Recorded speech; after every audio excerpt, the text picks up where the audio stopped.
구약의 말씀은 욥기 38장 1절로 7절입니다. 그때에 여호와께서 폭풍우 가운데서 욥에게 말씀하여 이르시되 무지한 말로 생각을 어둡게 하는 자가 누구냐? 너는 대장부처럼 허리를 묶고 내가 네게 묻는 것을 대답할지니라.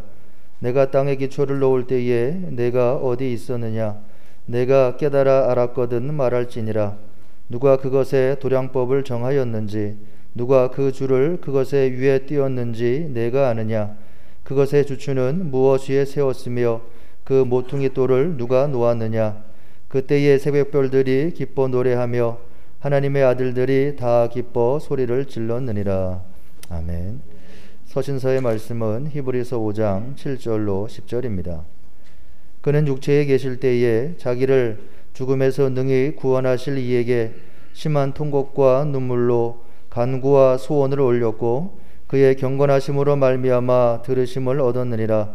그가 아들이시면서도 받으신 고난으로 순종함을 배워서 온전하게 되셨은즉 자기에게 순종하는 모든 자에게 영원한 구원의 근원이 되시고 하나님께 멜기세덱의 반차를 따른 대제사장이라 칭하심을 받으셨느니라.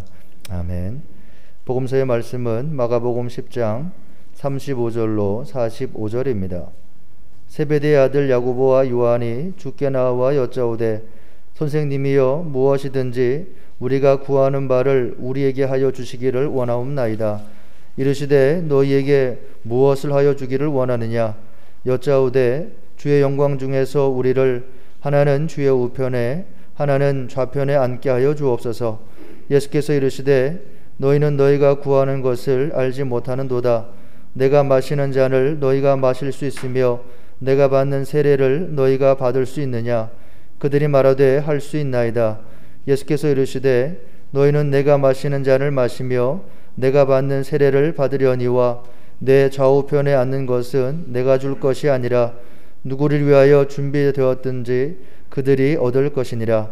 열 제자가 듣고 야고보와 요한에 대하여 화를 내거늘 예수께서 불러다가 이르시되 이방인의 직관자들이 그들을 임의로 주관하고 그 고관들이 그들에게 권세를 부리는 줄을 너희가 알거니와 너희 중에는 그렇지 않을지니 너희 중에 누구든지 크고자 하는 자는 너희를 섬기는 자가 되고 너희 중에 누구든지 으뜸이 되고자 하는 자는 모든 사람의 종이 되어야 하리라. 인자가 온 것은 섬김을 받으려 함이 아니라 도리어 섬기려 하고 자기 목숨을 많은 사람의 대속물로 주려 함이니라. 아멘. 주님의 말씀입니다.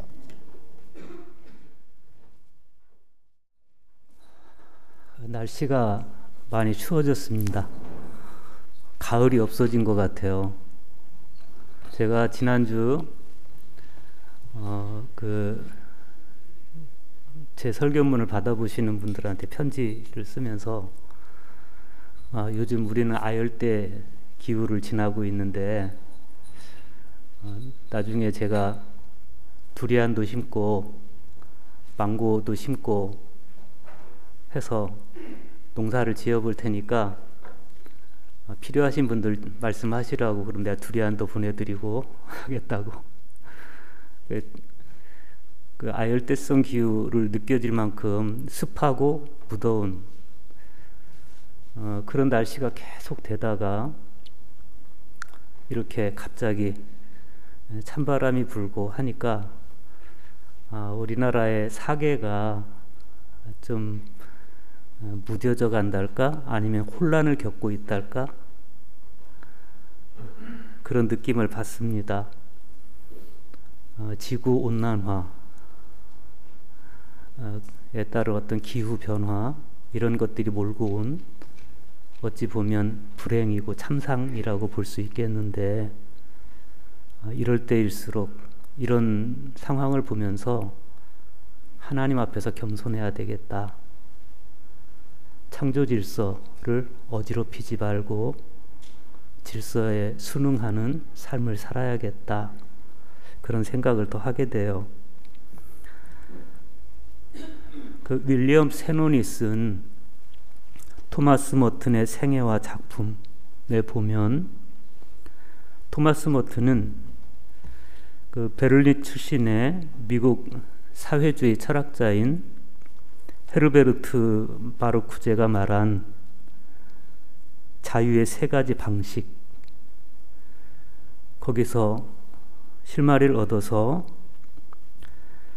자유로운 인간의 삶은 가난, 순결, 그리고 순종의 삶으로 묘사될 수 있다, 이렇게 제시합니다. 토마스 머튼에 따르면 자유는 첫째, 거짓된 욕망들과 환상적인 자기 추구로 가득 찬 나의 마음을 비우는 것에서부터 시작합니다. 요즘 우리가 경험하듯이 소비사회가 대중매체를 이용해서 우리에게 강요하는 게 있어요. 많은 제품들. 그러면 우리는 그 광고를 접하면서 사고 싶다, 이런 욕망을 갖게 되고 우리 마음이 자연스럽게 강요를 당하는데, 그런 소비사회가 대중매체의 힘을 이용해서 우리에게 강요하는 거짓 필요들에 매여 있는 상태, 거기서부터 나를 자유하게 해주는 영혼의 가난, 이것이 곧 자유이다. 또 자유는 대중적 의견이 진실을 향한 나의 시야를 가릴 때, 그때 진실을 바라볼 수 있게 해주는 마음의 순결이다. 그런 순결한 마음은 나로 하여금 사람들이 자주 오해하는 위조된 가치관들을 향해서 비판적 입장을 갖게 해주는 것이 가능하게 해줍니다. 또 마지막으로 자유는 가장 기본적인 인간적 가치들을 확고하게 하고 내적 회복을 도와서 성령님께 순종하게 해줍니다. 만일 저와 여러분에게 이런 영혼의 가난함이 있고 마음의 순결함이 있고 성령을 향한 순종이 있다면 우리는 마음과 영혼의 자유를 한껏 누리게 될 것입니다. 그 영혼의 자유는 하나님께로부터 우리에게 오는 거예요.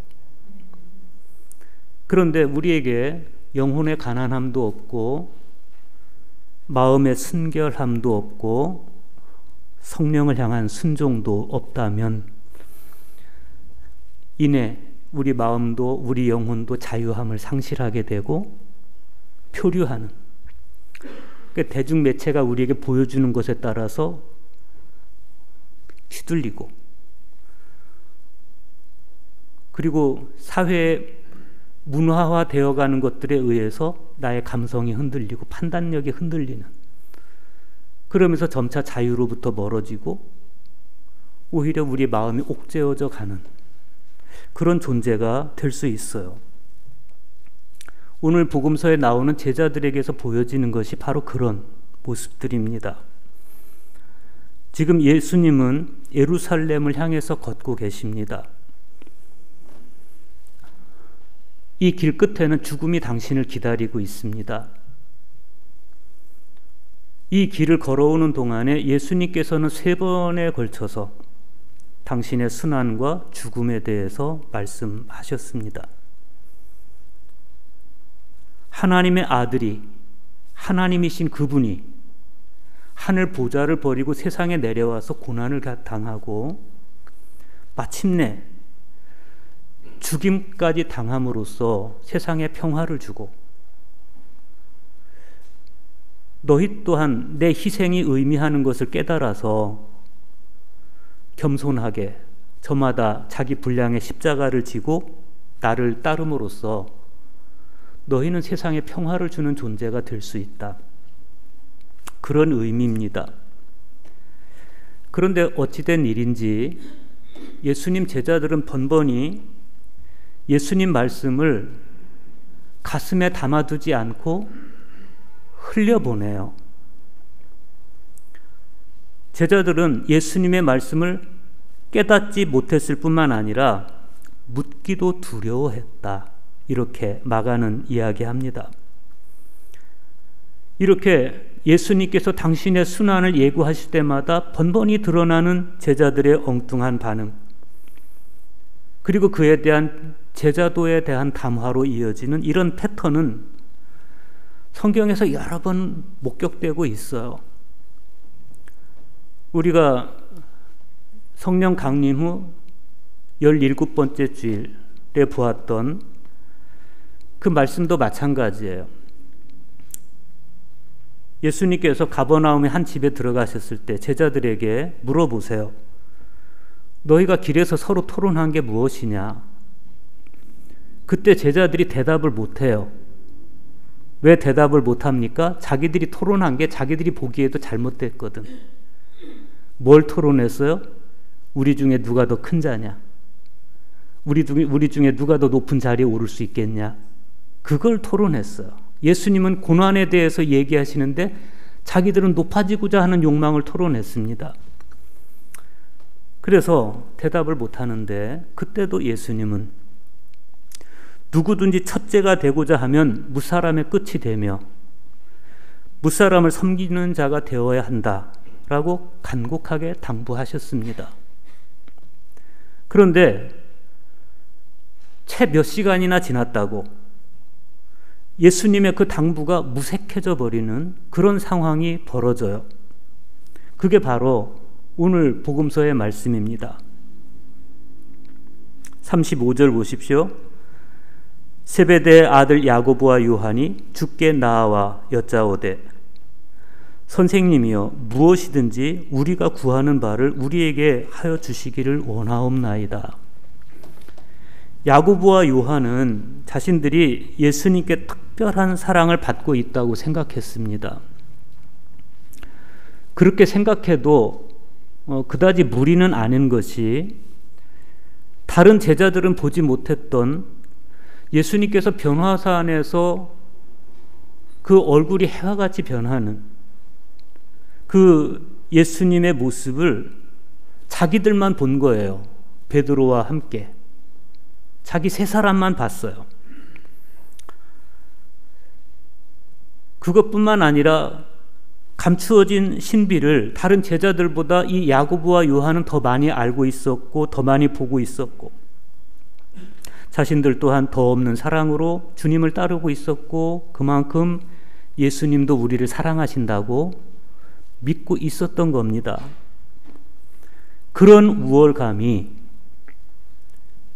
야고보와 요한으로 하여금 예수님께 가서 예수님, 우리가 구하는 바를 우리에게 이루어 주십시오. 이렇게 말할 수 있게 만든 거예요. 그 속마음을 주님이 모르십니까? 뻔히 아시는데 그럼에도 불구하고 너희에게 무엇을 하여 주기를 원하느냐? 예수님이 그렇게 답변하셔요. 그러자 야고보와 요한이 하는 말, 우리가 다 아는 말이에요. 주의 영광 중에서 우리를 하나는 주의 우편에 하나는 좌편에 앉게 해 주십시오. 한 사람은 우의정이 되게 해 주시고 한 사람은 좌의정이 되게 해 주십시오. 이거예요. 사람은요, 듣고 싶은 것만 듣고 보고 싶은 것만 보고 말하고 싶은 것만 말한다. 그 말이 참 이 제자들을 보면 딱 맞아요. 누구든지 첫째가 되고자 하면 무사람의 끝이 되며 무사람을 섬기는 자가 되어야 한다라고 하셨던 예수님의 당부는 그냥 망각해버리고 그들은 자기들 마음속에 있는 숨은 욕망을 청탁합니다. 아마도 이 제자들은 예루살렘에 더 가까워지기 전에 서열 정비를 끝내야 한다라고 정치적으로 계산한 것 같아요. 예수님의 간곡한 당부, 정말 첫사람이 되고 첫째가 되고자 한다면 너희들은 끝자리에 서는 것부터 배워야 한다. 섬김을 받고 싶으면 너희는 먼저 섬기는 자가 되어야 한다. 이런 말씀들은 다 귓등으로 흘려보내고 권력과 본능에 더 집착하는 그런 제자들 모습을 보면서 영혼의 가난이라든지 마음의 순결이라든지 성령에 순종하는 것이라든지 이런 것들이 너무 무색한 겁니다.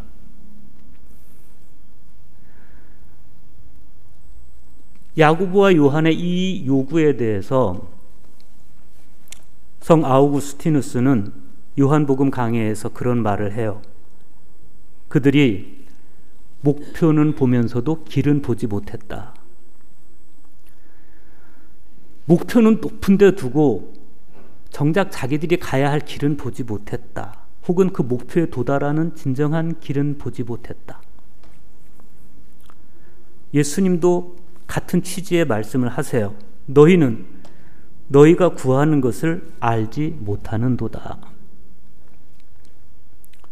이 꾸지람이 의미하는 바는 두 가지입니다. 하나는 그들이 예수님께서 한 번도 말씀하신 적 없는 나라에 관해서 이야기하고 있다는 거. 이건 자기들의 추측이에요. 뇌피셜이에요. 예수님이 예루살렘 가면 왕이 될 것이고 자기들은 내각의 높은 자리를 차지하게 될 거다. 그러나 예수님은 한 번도 그런 나라에 대해서 말씀하신 적이 없어요. 지들 생각이에요. 또 하나, 이들이 때를 잘못 알고 있다.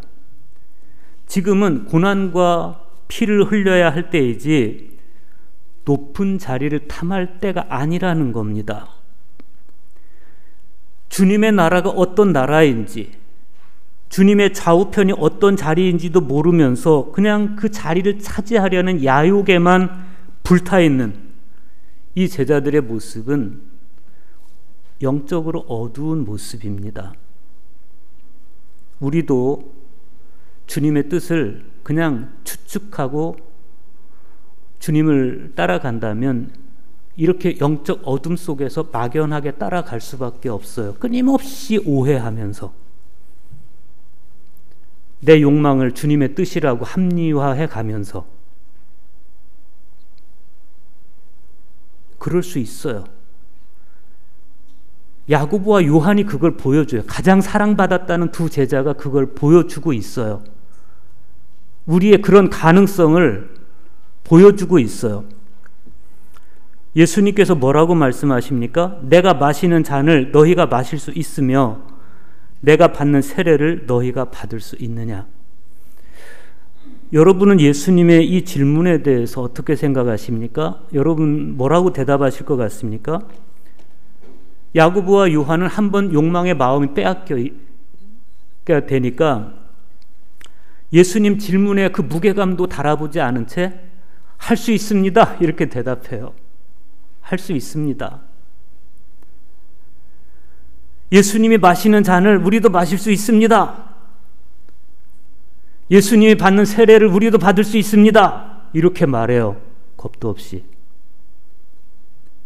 예수님이 마시는 잔, 이 잔이 뭐예요? 히라보 원문에 보면 포테리온이라고 되어 있는데 내 잔이 넘치나이다. 이렇게 하나님의 은총의 잔을 이야기하는 것이기도 하지만 사실은 대개는 고난과 죽음을 상징해요. 겟세마네 동산에서 예수님의 피 맺힌 기도가 뭐예요? 이 잔을 내게서 옮기시옵소서. 예수님께는 이 잔이 무겁게 느껴지는 하나님의 아들이신 그분도 이 잔을 좀 내게서 옮겨주시면 안 될까요? 아버지, 이렇게 말씀하실 만큼 무거운 잔입니다. 그런데 야고보와 요한은 철없이 한 번도 그 무게를 느껴보지도 않고 마실 수 있습니다. 이렇게 말하는 겁니다. 그러면 예수님께서 받는 세례는 뭐예요? 밥티스마라고 하는데 역시 괴로움과 고난을 이야기하는 거예요. 누가복음 12장 50절에 보면 예수님이 그렇게 말씀하세요.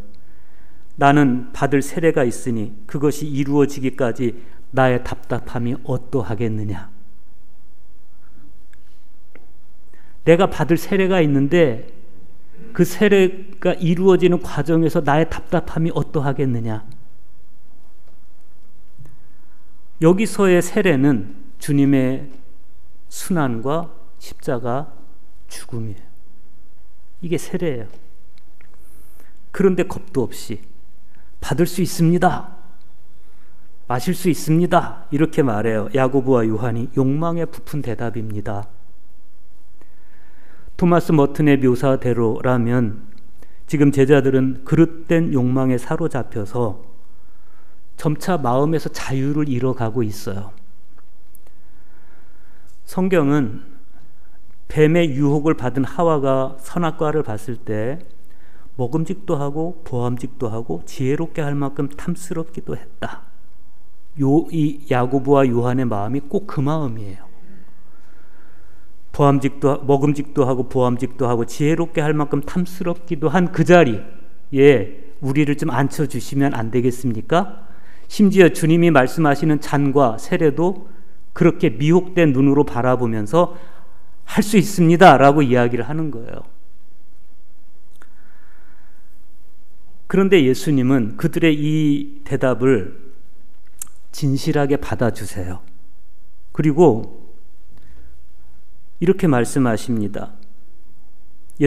너희는 내가 마시는 잔을 마시며 내가 받는 세례를 받으려니와 내 좌우편에 앉는 것은 내가 줄 것이 아니라 누구를 위하여 준비되었든지 그들이 얻을 것이니라. 큰일 났죠. 내가 마시는 잔을 너희도 마시게 될 거야. 그래, 내가 받는 세례를 너희도 받게 될 거야. 너희들도 나처럼 죽게 될 거다. 이 말씀이에요. 그러나 내 좌우편에 앉는 것, 니네들이 나한테 청탁한 그 자리에 누가 앉을지는 모르겠다. 정말 그 말씀대로 돼요. 야고보는 AD 44년 헤롯 아그리파 1세에 의해서 12사도 중 첫 번째로 순교를 당해요. 그래서 정말 주님이 마시는 잔을 마시고 세례를 받습니다. 요한은 반모섬으로 추방되어서 고난을 당하고 예수님께서 남겨놓으신 잔을 자기도 마시게 돼요. 이들의 그 사명은, 그들의 순교는 욕망에 찬 실현으로부터 시작이 되었지만, 그러나 결국은 주님의 고난의 잔과 세례에 참여함으로써 자기들이 주님께 한 말, 할 수 있습니다 라고 한 말을 정말 책임지게 돼요. 어찌 보면 그들이 그렇게 무지한 중에 대답 묻고 무지한 중에 청탁하고 무지한 중에 대답했지만, 그러나 하나님은, 예수님께서는 그 야고보와 요한을 단련시키고 또 단련시키고 단련시켜서 나중에는 정말 아름다운 모습으로 영광스럽게 자기들이 한 말을 책임지게 하세요. 주님은 때때로 우리가 미숙한 가운데 한 기도도 주님은 아름답게 열매 맺게 하시는 주님이신 것을 우리는 이 말씀을 묵상하면서 깨닫게 됩니다. 그런데 그때 나머지 제자들 보세요. 41절, 10제자가 듣고 야고보와 요한에 대하여 화를 내거늘 이랬어요. 불쾌하게 생각했다. 차마 겉으로는 표현은 못하고 있었지만 나머지 제자들도 속마음은 야고보와 요한과 다르지 않았다는 겁니다. 우리가 할 말을 지네들이 먼저 했네? 이런 거예요.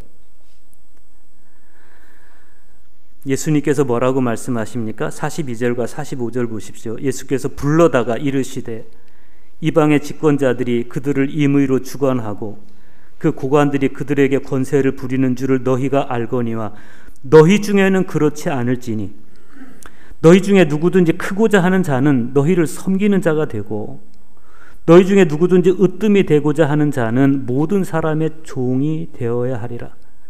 인자가 온 것은 섬김을 받으려 함이 아니라 도리어 섬기려 하고 자기 목숨을 많은 사람의 대속물로 주려 함이니라. 이방인들의 통치자로 자처하는 사람들은 백성을 강제로 지배하고 권력으로 그들을 내리눌러요. 그렇지만 너희는 그렇지 않을지니, 너희는 그러면 안 된다는 겁니다. 권력과 지배의 바탕을 둔 세상은 소수의 행복을 위해서 다수를 희생시킵니다. 자기 뜻을 관철하기 위해서 다른 사람의 선택권을 박탈합니다. 질서를 세운다는 명분으로 다른 생각을 가진 사람들을 박해합니다. 그러나 너희는 그렇지 않을지니, 주님은 제자들에게 전혀 다른 세상을 제시하세요. 그것은 섬김을 기본으로 하는 세상이에요. 크고자 하는 자는 섬기는 자가 되고, 으뜸이 되고 싶으면 종이 되라. 그래서 어느 신학자는 예수 운동의 특색을 지배의 포기라는 말로 요약했습니다.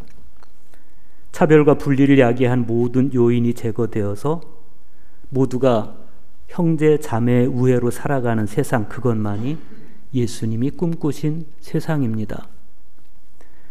주님은 당신이 세상에 오신 목적을 섬김을 받기 위해서가 아니라 섬기러 왔다 말씀하세요. 새 세상의 단초는 여기 있어요.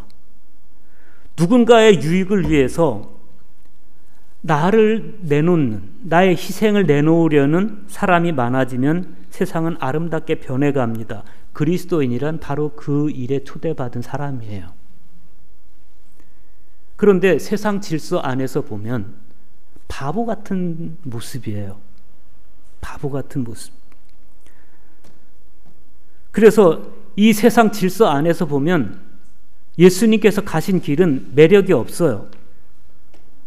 예수님이 우리에게 가라고 하시는 그 길은 세상 관점에서 보면 매력이 없어요. 그래서 좁은 길이에요. 그래서 우리가 세상 길을 따라서 넓은 길로 으뜸이 되는 길로, 크고자 하는 길로 가는데, 이상하게 그러면 행복할 것 같은데 사실은 그 으뜸이 되는 길로 가는 여정에서 자유를 상실해요. 역설적으로 높은 자리에 도달한 사람은 그 자리를 뺏길까 봐 두렵고, 높은 자리에 아직 도달하지 못한 사람은 그 자리에 도달하기 위해서 안달을 합니다. 요한 카시아누스의 8가지 악덕에 관하여를 보면 교만에 대해서 이렇게 말합니다. 교만의 마귀는 지금까지 다루어온 마귀들보다 더 사납고 악한 마귀입니다. 그 마귀는 우선적으로 완전한 사람들을 공격하며 거룩함의 산에 거의 도착한 사람들을 파괴합니다. 교만은 영혼의 일부가 아니라 전체를 타락하게 합니다. 교만은 영혼을 완전히 어둡게 하고 완전한 파멸로 이끕니다. 이 교만의 어리석음에 대해서 노자는 도덕경 24장에서 촌철살인의 한마디를 남겼어요. 발 뒤꿈치를 들고 서면 오래 서 있을 수가 없다. 교만에 겨워서 다른 사람보다 조금 더 높아지려고 발 뒤꿈치를 들고 서 있으면 오래 서 있을 수가 없다. 오늘 구약 성경에서 하나님은 욥에게 물으십니다. 무지한 말로 생각을 어둡게 하는 자가 누구냐? 너는 대장부처럼 허리를 묶고 내가 네게 묻는 것을 대답할지니라. 무지한 말로 생각을 어둡게 하는 자. 사실 이건 욥의 문제만도 아니에요. 야고보와 요한도 이런 문제 안에 있었고, 누가 더 크냐, 예루살렘에 가면 우리 중에 누가 더 높은 자리에 오르겠냐, 그걸로 다퉜던 나머지 제자들도 마찬가지 무지한 말로 생각을 어둡게 하는 자였고, 오늘 구약의 말씀에서 욥을 찾아와서 욥과 다투었던 엘리바스와 빌닷과 소발 그리고 엘리후, 오늘 저와 여러분 역시 무지한 말과 생각의 어두움에서 완벽하게 자유롭지 못합니다.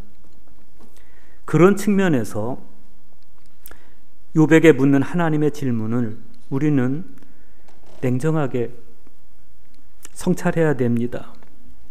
욥은요, 자신에게 임한 고난을 도무지 납득할 수가 없었습니다. 자기는 하나님이 인정하신 의로운 사람, 하나님이 인정하신 선한 사람인데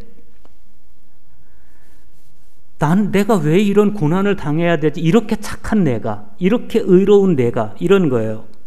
그래서 친구들이 찾아와서 토론할 때도 자신의 무고함에 대해서 끊임없이 이야기합니다. 뿐만 아니라 욥기 13장 22절에서 24절에 보면 욥이 하나님께 당돌하게 대들어요. 주는 나를 부르소서, 내가 대답하리이다.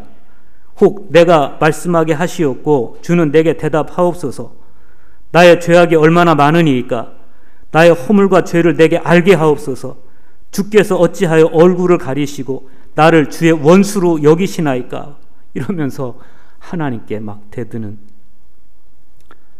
욥기 31장 35절에서는 나의 서명이 여기 있으니 전능자가 내게 대답하시기를 바라노라 그러면서 하나님과 담판을 짓자고 나섭니다. 오늘 우리가 함께 읽은 구약의 말씀은 욥의 이 도발에 대한 하나님의 대답입니다. 그런데 하나님께서는 욥의 이 도발에 대해서 직접 대답하시지 않고 대신에 질문을 시작하세요. 70여 개 항이 넘는. 내가 땅에 기초를 놓을 때 네가 어디 있었느냐? 네가 깨달아 알았거든 말할지니라. 누가 그것의 도량법을 정하였는지, 누가 그 줄을 그것의 위에 띄웠는지 네가 아느냐? 그것의 주추는 무엇 위에 세웠으며 그 모퉁이 돌은 누가 놓았느냐? 하나님의 이 물음 안에는 당신께서 땅의 기초를 놓은 창조자라는 엄한 선언적 의미가 있어. 그때 네가 어디 있었느냐? 이 물음 안에는 내가 땅의 기초를 놓을 때 너는 존재하지도 않았다 라는 지적이 담겨 있죠. 그리고 나서 하나님께서 당신께서 창조하신 우주와 땅과 바다와 거기 서식하는 동물들과 식물들에 대해서 말씀을 물으시는데 38장 1절에서 시작된 질문이 39장 30절까지 계속됩니다. 그리고 네가 깨달아 알았거든 말할지어다 라면서 욥을 압도해 가기 시작하십니다. 그리고 이 질문이 다 그친 후에 욥의 반응이 이랬습니다. 보소서, 나는 비천하오니 무엇이라 주께 대답하리이까? 손으로 내 입을 가릴 뿐이로소이다. 내가 한 번 말하였은즉 다시는 더 대답하지 아니하겠나이다. 이것이 바로 하나님 앞에서 자신의 비천함을 깨달았을 때 우리가 취할 수밖에 없는 태도입니다. 오늘 서신서의 말씀에서 히브리서 기자는 예수님의 겸손에 대해서 말씀하십니다. 그는 육체에 계실 때 자기를 죽음에서 능히 구원하실 이에게 심한 통곡과 눈물로 간구와 소원을 올렸고 그의 경건하심으로 말미암아 들으심을 얻었느니라. 그가 아들이시면서도 받으신 고난으로 순종함을 배워서 온전하게 되셨은즉 자기에게 순종하는 모든 자에게 영원한 구원의 근원이 되시고 하나님께 멜기세덱의 반차를 따른 대제사장이라 칭하심을 받으셨느니라. 예수님은 하나님의 아들이셨습니다. 그분은 하나님이셨습니다. 그럼에도 불구하고 통곡과 눈물과 간구와 소원이 있는 삶을 사셨다. 그렇게 그분은 겸손하셨다. 그분은 고난을 통해서 순종을 배우셨고 그럼으로써 그분은 온전하게 되셨다. 이게 히브리서 기자의 말씀이에요. 바로 그 온전함, 예수님의 그 온전함 안에 번뜩이는 자유, 그걸 우리가 볼 수 있어야 됩니다. 인간의 욕망에 겨워서 쟁취하는 거기에 자유가 있는 것이 아니라 하나님 앞에서 자신의 것을 내려놓고 가장 온전하게 되었을 때 그 안에 있는 자유, 그게 진짜 자유예요. 여러분, 우리는 어떤 존재입니까? 거짓된 욕망에 휘둘리고 있지 않습니까? 부풀려진 자아에 지배당하고 있지 않습니까? 그러다 보니 어느 틈에 마음과 영혼의 자유를 다 상실한 채 그저 목마름, 세상 것을 얻지 못한 것에 대한 목마름, 그걸 쟁취하고 싶은 안달하는 마음, 그 마음에 겨워서 자유도 상실하고 그렇게 하루하루를 소비해가는 우리의 모습 아닙니까? 예수 그리스도를 바라보시길 바랍니다. 그분을 보면 진짜 자유가 뭔지를 보여주세요. 우리도 예수님처럼 영혼의 가난과 마음의 순결과 성령을 향한 순종, 그로 말미암은 한없는 자유, 어떤 그늘도 없는 자유, 그 자유가 여러분의 영혼에 불어오고 영혼에 넘쳐나는 그런 존재들이 될 수 있기를 축복합니다.